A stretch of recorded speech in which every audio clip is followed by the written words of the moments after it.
Al-Fatihah.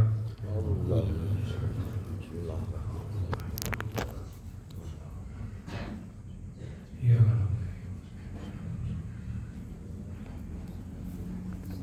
Semua usaha kita ketemu karena masih wasil silatul tarik. Al-Fatihah.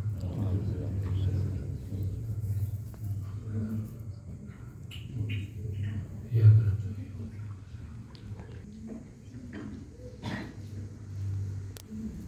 Assalamualaikum. Saya sampaikan, kalau kita berat suluk, ya itulah proses suluk, itulah perjalanan yang harus kita hadapi.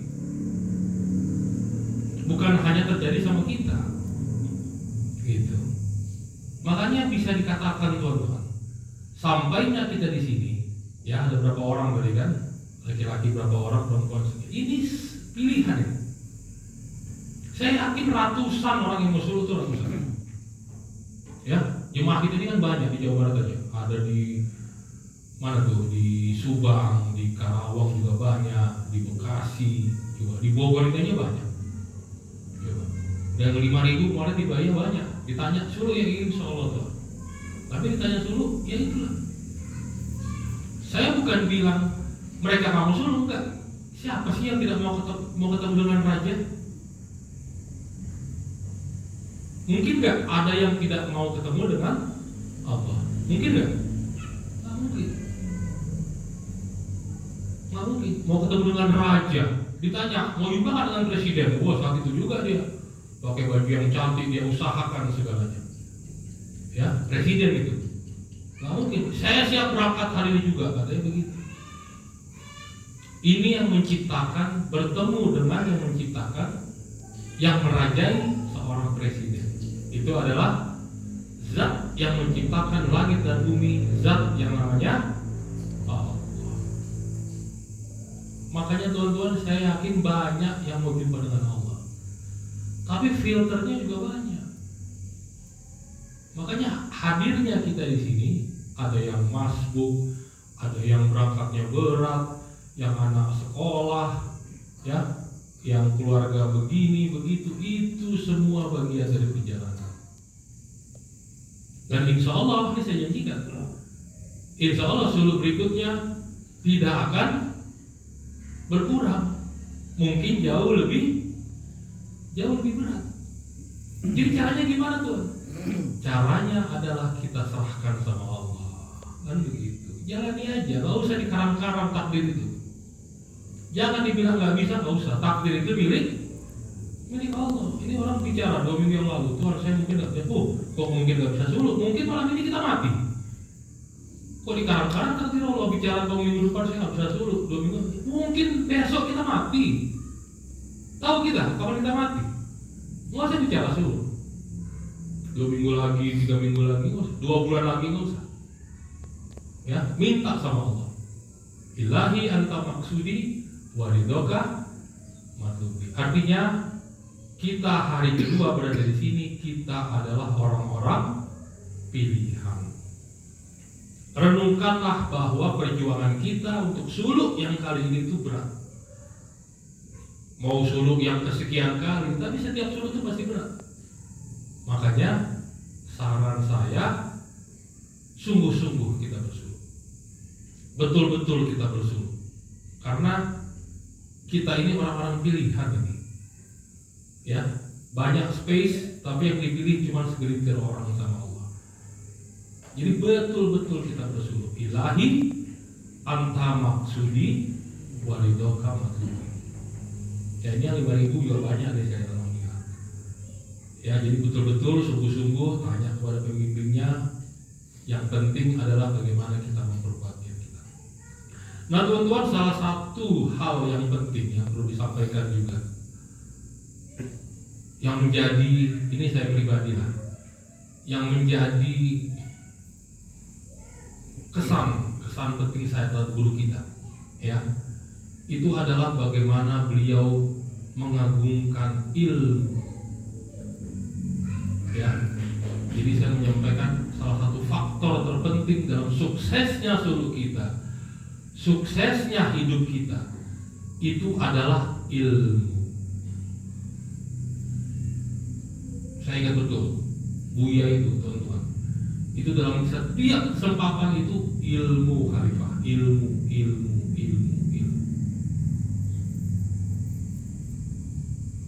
Karena berbeda orang yang mengetahui dan yang tidak mengetahui, itu bedanya luar biasa. Orang yang berilmu dengan orang yang tidak berilmu itu jauhnya luar biasa. Bisa dipastikan langit dan bumi, jauh. Ya. Tapi jangan artikan, Tuhan, apakah saya tidak sekolah maka tidak berilmu? Tidak. Itu menyempitkan ilmu namanya. Apakah saya tidak punya ijazah berarti tidak berilmu? Tidak. Ya, kalau kata Buya, definisi ilmu itu adalah mendapatkan sesuatu. Ilmu ini ya, definisinya. Mendapatkan sesuatu baik dengan jalan wahab, dengan jalan yakin, atau dengan jalan syak, atau dengan ragu sekalipun. Itu ilmu. Jadi mendapatkan sesuatu baik dia dengan jalan yakin wahab atau dia dengan jalan syak, dengan jalan ragu, itu ilmu. Ya. Jadi kita tidak usah berpikir bahwa ilmu itu harus sertifikat, harus ijazah. Itu sistem hari ini. Zaman Rasul mana ada sertifikat? Rasulullah itu teman-teman, ini nggak bosan saya sampaikan. Ada bukunya namanya Karen Armstrong, itu ada di Gramedia. 100 orang paling berpengaruh di dunia. Karen Armstrong yang ngarang itu. Siapa nomor 1? Rasulullah.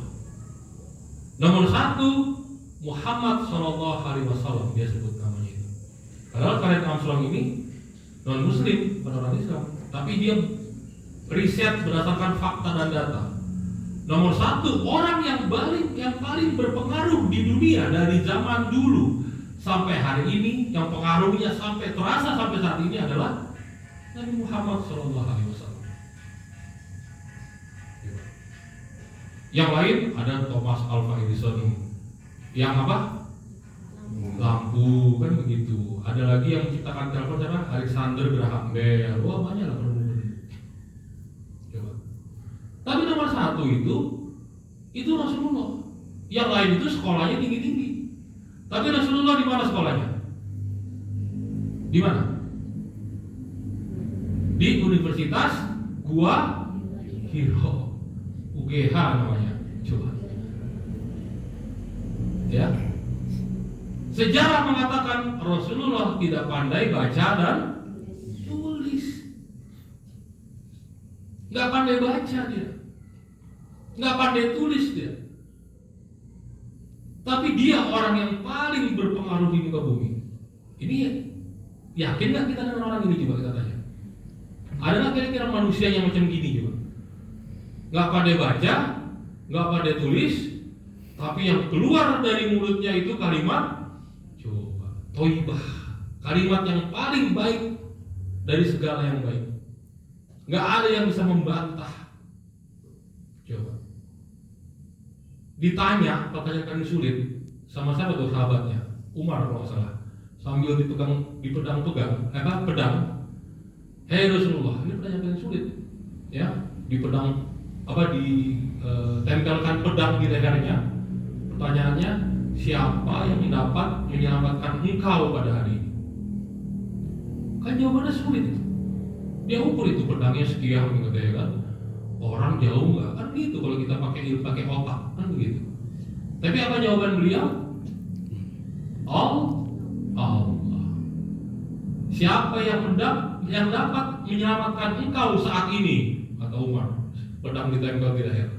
Allah, satu kata. Jatuh pedang, masuk sahabat beliau ke dalam Islam. Yang tadinya musuh menjadi sahabat terdekat. Khulafaur Rasyidin. Sampai begitu di dalam orang juga. Nggak pakai akal-akal, nggak pakai hitung-hitung orang jauh. Jawabannya,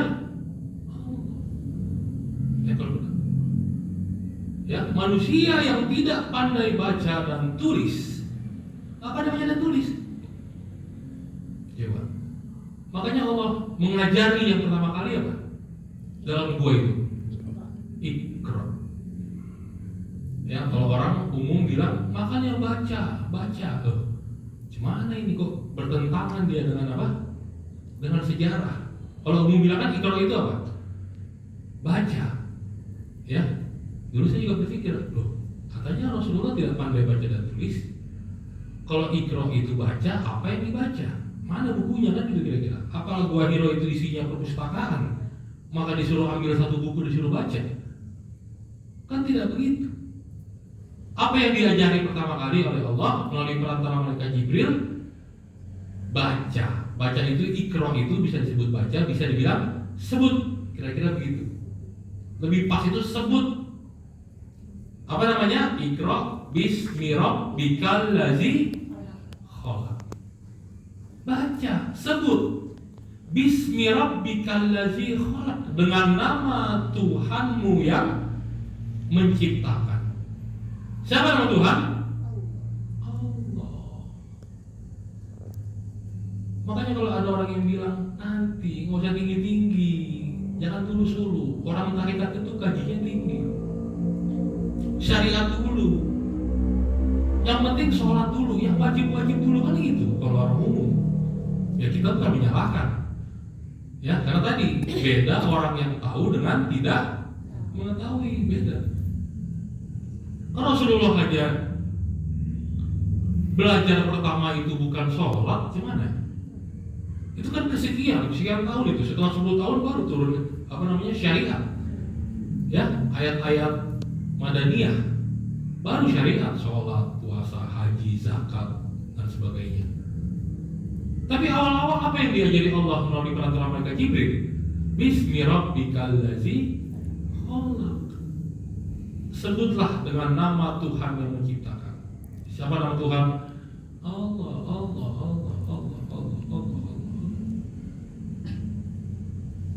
Makanya tarikat itu sebenarnya mudah.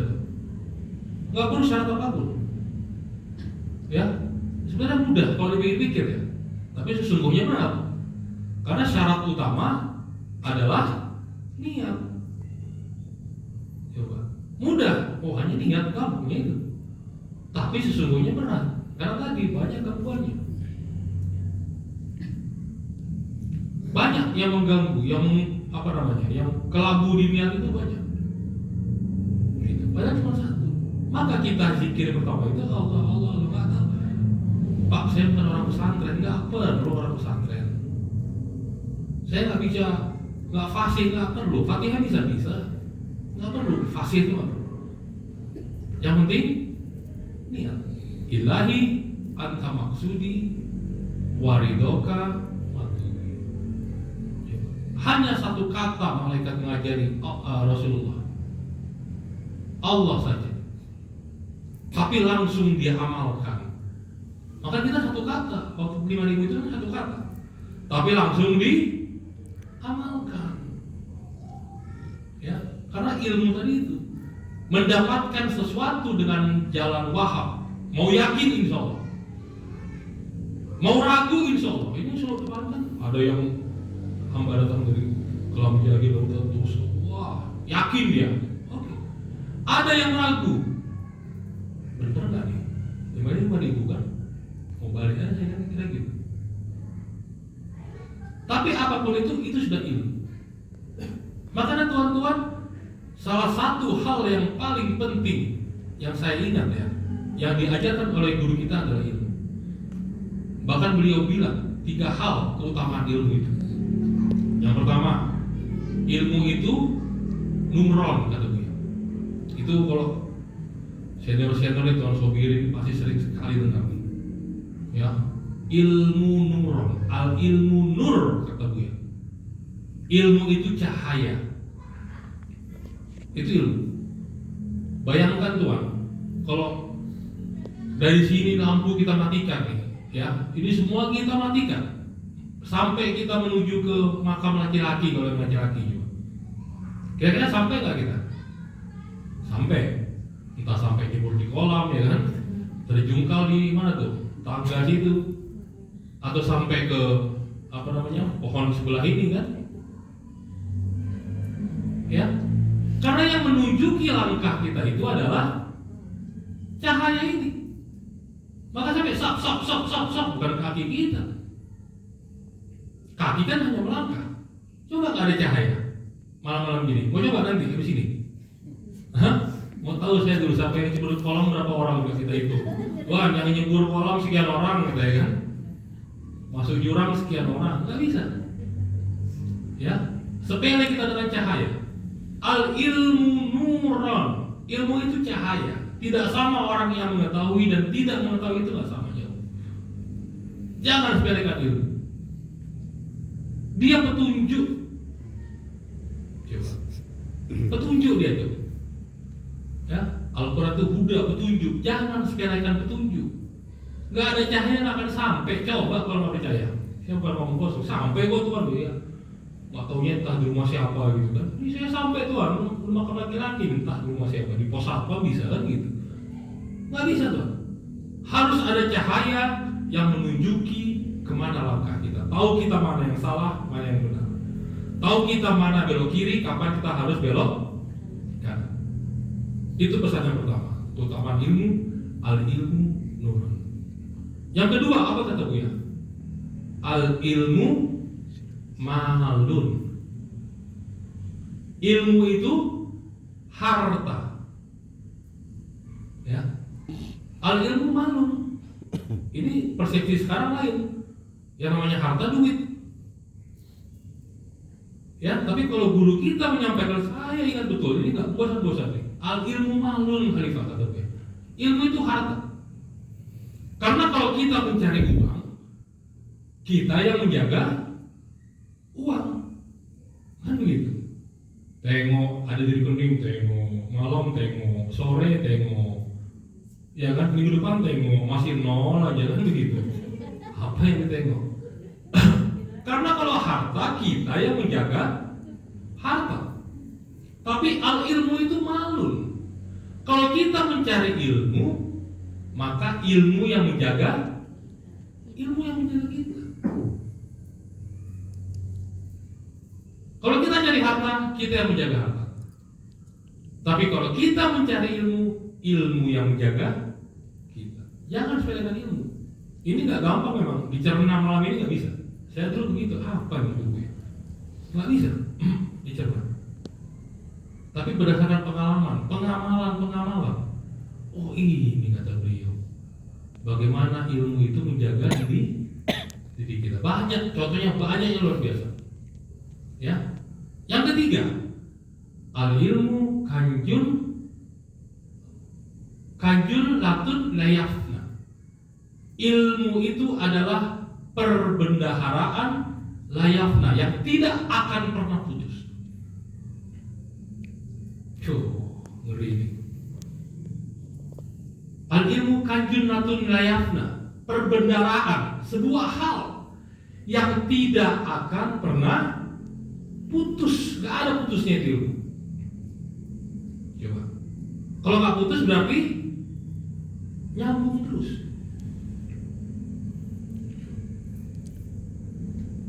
Ini tiga keutamaan ilmu. Ya, maka tidak bosan-bosan beliau itu, tidak bosan-bosan guru kita itu. Bagaimana mengamanahkan kita ilmu khalifah.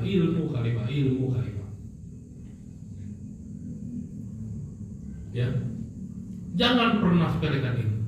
Saya tahu berat, tapi jangan pernah sepelekan ini. Sampai Rasul bilang kan, man arodat dunia. Siapa yang mau sukses dunia, fa'alai bil ilmi. Mau sukses kau dunia, kata Rasul, fa'alai bil ilmi. Ya dengan ilmu. Man aroda akhirah. Mau sukses kau akhirat, fa'alai bil ilmi, kata Rasul. Juga dengan ilmu. Man arada huma, mau kau kedua-duanya, ya dunia ya mau, ya akhirat ya mau juga. Fa'alai bil ilmi, juga dengan ilmu. Ini kalau kita tanya, mau sukses dunia? Mau tuh. Tapi mohon maaf, disuruh belajar, tak dulu lah, diam gitu kan. Hadir ke majelis, aduh tak aja lah. Majelis zikir itu kan majelis ilmu. Sampai Rasul bilang kan, ad-dunya mal'unun ma fiha, katanya. Dunia itu terkutuk, kata Rasul. Coba. Sampai Rasul bilang, dunia itu terkutuk. Mal'unatun ma fiha, dan terkutuk apa yang ada di dalamnya. Dunianya terkutuk, yang di dalamnya pun jauh lebih terkutuk. Itu kata Rasul. Coba. Ila, kecuali ada beberapa hal yang keluar dari terkutuknya dunia. Ila zikrullah, kecuali orang-orang yang mengingat Allah, yang berzikir Allah. Ya, itu yang pertama. Wa aliman, coba, dia juga alim. Apa alim? Dia juga berilmu. Baru yang ketiga, wa muta'alliman, dan dia mengajari ilmu. Kalau tidak ada ketiga-tiganya, maka kata Rasul, ad-dunya mal'unatun ma fiha. Dunia itu terkutuk. Makanya kalau kita di dunia pening tuh. Nanti hari kelima tengok, waduh balik lagi pekerjaan, ngurusi anak lagi, buka warung lagi, wah itu peningnya luar biasa, betul kan? Lagi suruh ini udah lepas semua. Coba, lagi suruh ini hari keempat, waduh. Hari kelima nanti mulai nangis-nangisan. Kenapa? Balik lagi ke yang terkutuk tadi dunia. Coba. Kecuali yang tiga, ila zikrullah, orang yang berzikir, yang mengingat Allah. Wa aliman, dia berilmu. Wa muta'aliman, atau mengajari ilmu. Jadi kalau sudah tidak berzikir, sudah tidak, ya. Terus yang kedua apa tadi? Berilmu juga tidak berilmu. Udah gak berilmu, tidak mau belajar. Berzikir tidak, belajar juga tidak mau, apalagi mengajari ilmu. Makanya wajar nggak kalau pening kepala kita? Wajar nggak? Kayak benang kusut. Coba, tahu benang kusut? Nggak ada pangkalnya menyelesaikan masalah. Dicari ujungnya mana, akhirnya mana nggak tahu deh. Yang penting udah macam bola itu dunia itu. Kusut.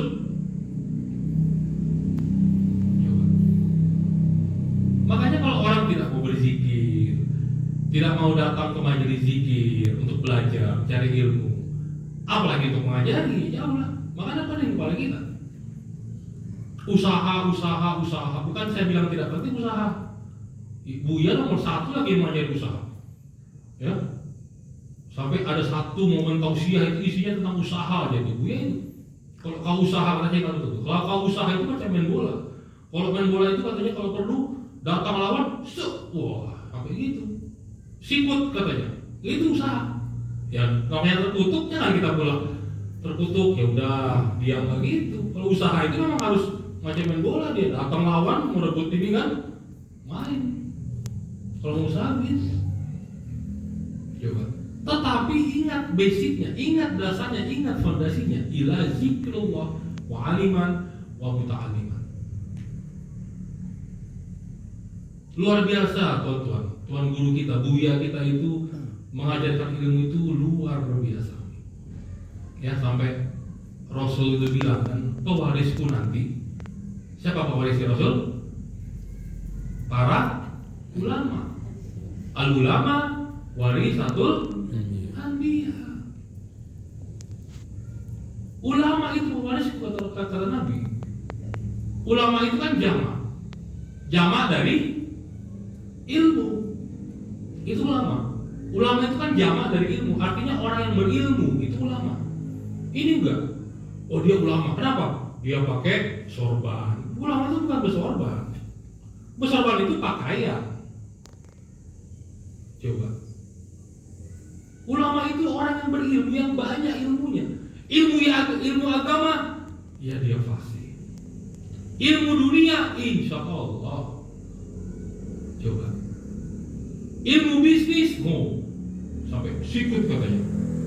Kalau nggak ngapain saya belajar sama gue? Kalau nggak ada manfaatnya, cari-cari pahala, apa pahala juga? Pahala yakin kita ada, haknya Allah kan gitu kan? Hitung-hitunglah pahala kita. Hitung-hitunglah pahala. Coba, Nabi Adam dibuang dari surga hanya karena satu dosa. Apa dosanya itu? Memakan buah khuldi.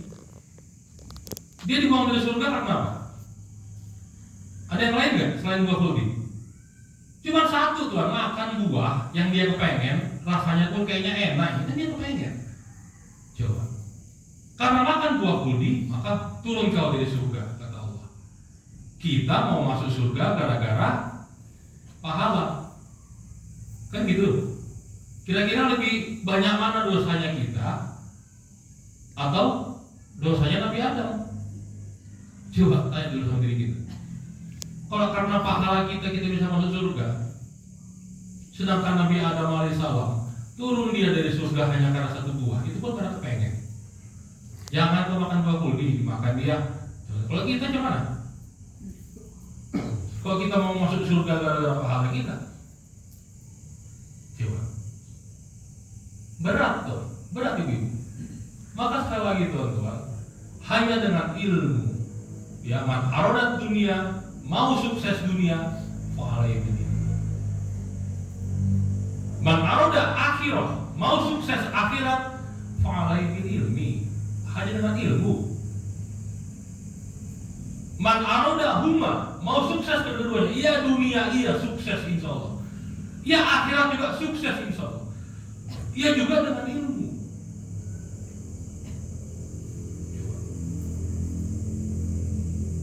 Tapi ada satu lagi ilmu, ya, dunia ya silahkan, akhirat ya silahkan. Tapi kita orang suluk mencari ilmu yang punya dunia dan yang punya akhirat.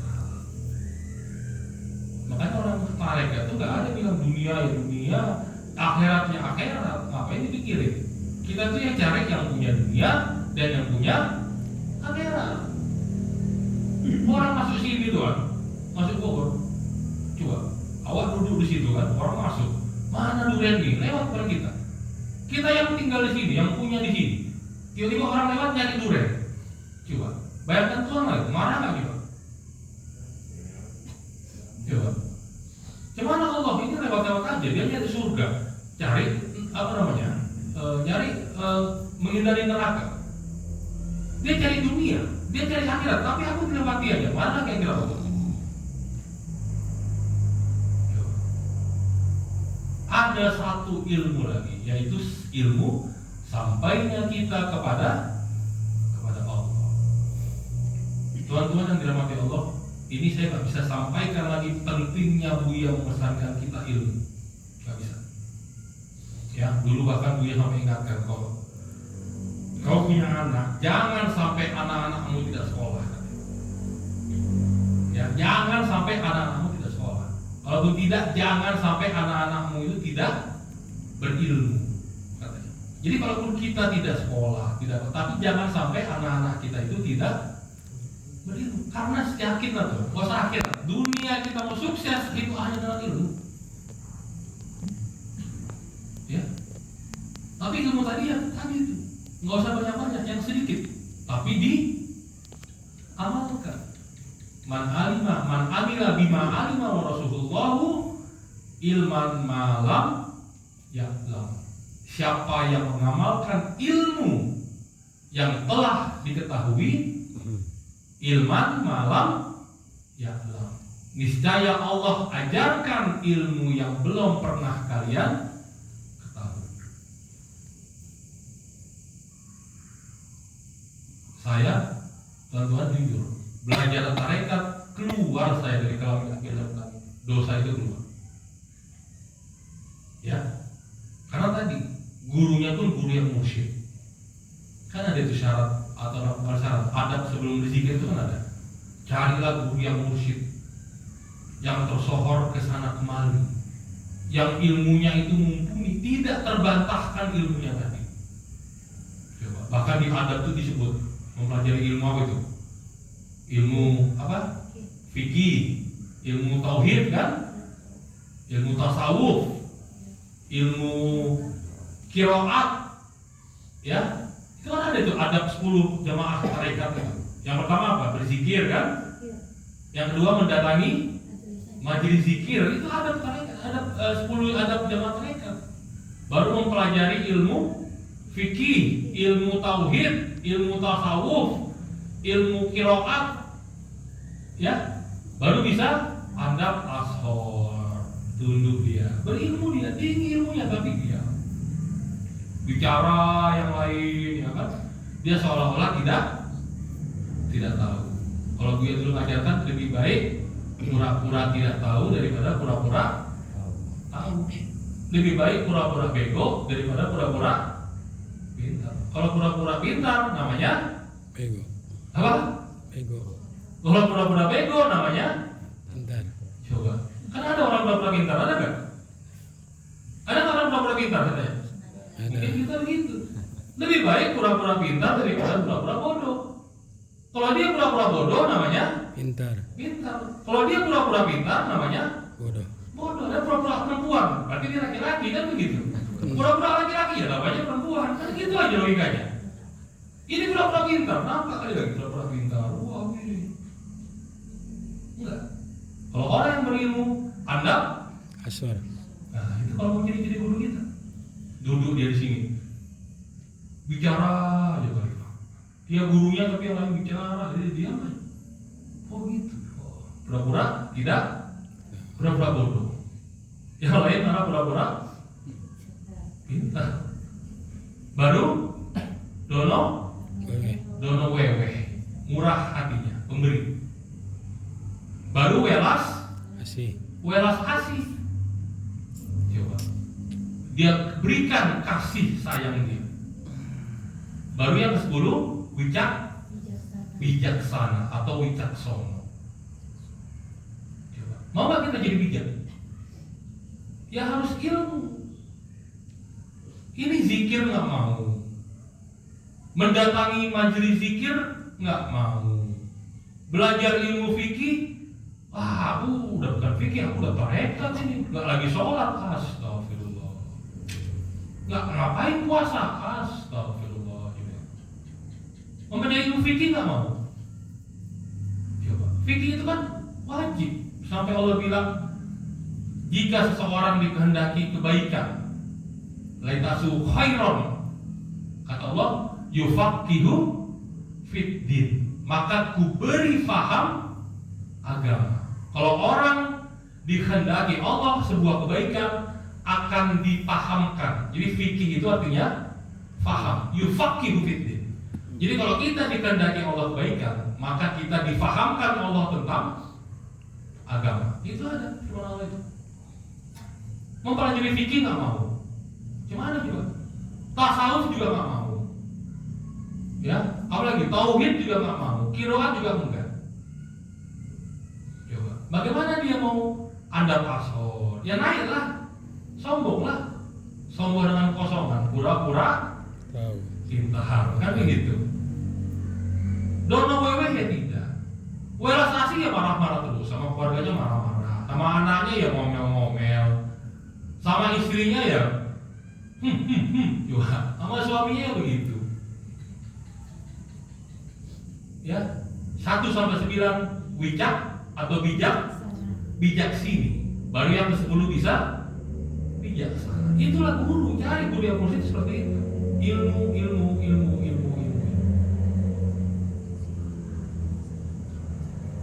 Ya. Tapi yang kita pelajari di sini itu adalah ilmu mengenal Allah. Ya dunia ya boleh, ya akhirat ya boleh. Orang suluk khusus mencari ilmu bagaimana sampai kita kepada Allah. Yang didapat itu wicaksana. Teman-teman, sekali lagi saya tidak bisa gambarkan bagaimana beliau meminta kita untuk belajar. Ya, saya tidak bilang penyesalan Tuhan, bagaimana saya begini begitu sudah tidak, nggak ada masalah. Tapi anak kita kalau bisa jangan sampai tidak belajar. Ya kalau bisa sekolah. Jangan sampai anak kita tidak belajar. Tuan-tuan, saya dari 2006 sampai hari ini 2026. Berapa tahun itu? 2006. 20 tahun ya. Tidak pernah menyesal mengamalkan. Ini bukan belajar, mengamalkan amanah Buya itu tidak pernah saya menyesal. Kalau tuan-tuan tanya amanah apa yang bisa disampaikan ke kami tuan dari Buya, belajar. Ya, banyak cara kita untuk belajar. Kalau dulu di Buah Bujang dibilang kalau mau belajar itu tidak harus membaca buku, tapi cari kawan-kawan katanya kan, yang lebih ahli, yang lebih pintar dari kau itu cari. Makanya datangi majelis zikir, datangi orang-orang yang ahli, yang pintar. Mau bisnis apa? Warung, datangi orang yang sukses warungnya. Mau bisnis peternakan, datangi orang-orang yang pintar peternakan, datangi, cari ahli. Tapi mohon betul jangan kita tinggalkan yang namanya belajar. Itu amanah dulu kita. Ya, karena zikir itu bagian dari itu juga. Baca dan amalkan. Amilah bima alima wa rasulullahu ilman malam ya'lam. Ya, khusus untuk malam ini tuan-tuan diajarkan Allah. Itu sedikit. Kalau dari huruf itu cuma alif, lam, ha. Cuma 4. Tapi amalkan ini. Ilman malam ya'lam. Niscaya Allah akan ajarkan ilmu yang belum pernah kalian ketahui. Mudah-mudahan suluk kita hari kedua ini senantiasa Allah beri kita petunjuk, sehingga insya Allah apa yang kita hajatkan nanti di hari kelima menjadi suluk yang mabrur, dan insya Allah apa yang menjadi niat kita dijawab oleh Allah. Ilahi anta maksudi wa ridhoka matubi. Bila taufiq wal hidayah. Assalamualaikum warahmatullahi wabarakatuh.